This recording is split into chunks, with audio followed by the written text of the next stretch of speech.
रहा है, पानी का बहाव बढ़ता जा रहा है, गलियों के अंदर आवाम नास परेशान है, फिर भी 25 के ऊपर है।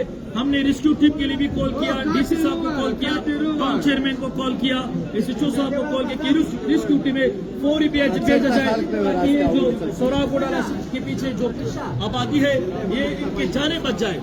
अब तक किसी किस्म का रेस्क्यू टीम 1 घंटे से ज्यादा हो चुका है, एक भी नहीं पहुंचा। टाउन चेयरमैन को हिदायत दी गई, डीसी साहब जो कंप्लेनेंट टीम है इरफान साहब को मैंने कॉल किया।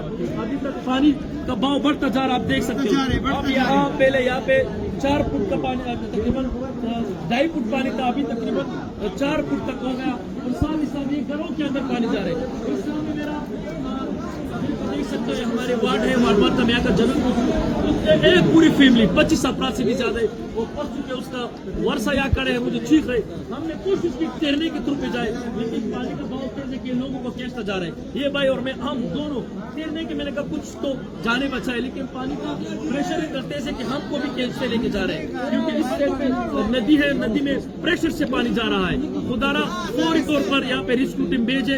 अलासिफ स्क्वायर के पीछे सुरा फोर्ट, संदोमान कॉलोनी, इंडस प्लाजा के सामने रमशा टाल की गली वाले में आ जाए, गली में आ जाए तो आप देख सकते हैं पूरी तकरीबन 350 घरों के अंदर पानी आ चुका है और फैमिली सब फंसा हुए।